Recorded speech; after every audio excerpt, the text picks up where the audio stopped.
Hi guys. India vs Pakistan Asia cup match cancel பண்ண supreme கோர்ட்டில் case வந்திருக்கு. இந்த ஷாக்கிங் நியூஸ் பற்றி தான் நம்ம இந்த வீடியோவில் பார்க்க போகிறோம். இந்தியா vs பாகிஸ்தான் இந்த மேட்சை கேன்சல் பண்ணணும்னு சுப்ரீம் கோர்ட்டில் ஒரு பொதுநல வழக்கு போட்டிருக்காங்க. அதுக்கப்புறம் கோர்ட் என்ன சொல்லுச்சு, இந்த பொதுநல வழக்கை ரிஜெக்ட் பண்ணுச்சா இல்லையா, இதை ஏன் போட்டாங்க, இதையெல்லாம் நாம் லீகல் பாயிண்ட் ஆஃப் வியூவில் இந்த வீடியோவில் சிம்பிளாக பார்க்கலாம். ஸோ யாரும் மிஸ் பண்ணாதீங்க, வீடியோ ஃபுல்லாக பாருங்கள். இந்தியா பாகிஸ்தான் மேட்சை கேன்சல் செய்யணுன்னு 4 லா ஸ்டூடெண்ட்ஸ் சுப்ரீம் கோர்ட்டில் ஒரு பொதுநல வழக்கு போட்டிருக்காங்க. அந்த வழக்கில் என்ன கேட்குறாங்கன்னா, 14th செப்டம்பர் 2025 துபாயில் நடக்க போகிற India vs Pakistan Asia cup மேட்சை கேன்சல் பண்ணணும்.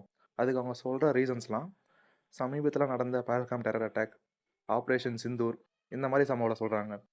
இதெல்லாம் மக்களோட மன உணர்ச்சியை ரொம்ப பாதிச்சிருக்கு. இது நம்ம தேசிய கௌரவத்தையே கேள்வி கேட்குது. அதனால் இந்த மேட்ச் நடக்கக்கூடாதுன்னு பொதுநல வழக்கு போட்டிருக்காங்க. இந்த பொதுநல வழக்கை அர்ஜென்ட்டாக விசாரிக்கணும்னு சுப்ரீம் கோர்ட்டில் கேஸ் ஃபைல் பண்ணியிருக்காங்க.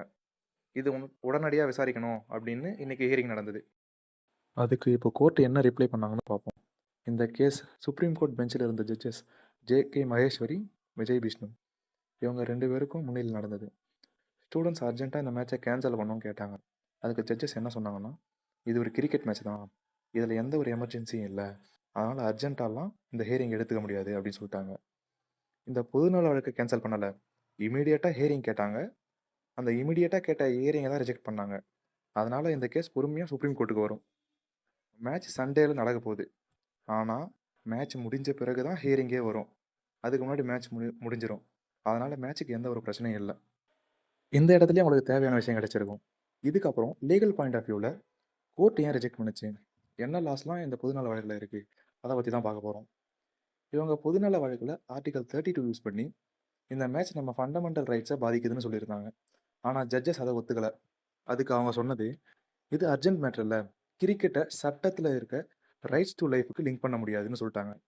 ஆர்டிகல் 32 என்னன்னா, அடிப்படை உரிமைகளை பாதுகாக்கிறது. அடிப்படை உரிமைகள் மீறப்பட்டுச்சுன்னா நம்ம நேரடியாக கோர்ட்டுக்கு போயிட்டு கேஸ் ஃபைல் பண்ணலாம். அதை யூஸ் பண்ணி தான் இவங்க கேஸ் ஃபைல் பண்ணாங்க. நார்மல் கேஸ்னால் அஃபெக்ட் ஆன பர்சன்ஸ் தான் கேஸ் போட முடியும். ஆனால் பொதுநல வழக்கை பொறுத்தவரை பப்ளிக் யார் வேணாலும் கேஸ் போட முடியும். இது ஒரு அடிஷ்னல் நியூஸ் தான். 2025 லெஜண்ட்ஸ் லீக் டோர்னமெண்ட்டில் இந்தியாவுக்கும் பாகிஸ்தானுக்கும் செமிஃபைனல் மேட்ச் வந்தது. பட் அந்த டைமில் தான் பஹல்காம் அட்டாக்கும் நடந்தது. ஸோ அதனால் இந்தியன் பிளேயர்ஸ் எல்லாரும் மேட்சை பாய்காட் பண்ணிட்டாங்க. இதெல்லாம் தான் இன்றைக்கி கோர்ட்டில் நடந்துச்சு. உங்களுக்கு இந்த விஷயத்தை ஈஸியாக புரிய வச்சுன்னு நம்புகிறேன். இந்த வீடியோ உங்களுக்கு பிடிச்சிருந்தா லைக், ஷேர் பண்ணுங்கள். இந்த மாதிரி நிறைய கிரிக்கெட் பற்றி அப்டேட்ஸ் வேணும்னா நம்ம சேனலை சப்ஸ்கிரைப் பண்ணுங்கள். மறக்காமல் உங்கள் கமெண்ட்ஸை கமெண்ட் செக்ஷனில் போடுங்க. தேங்க்யூ.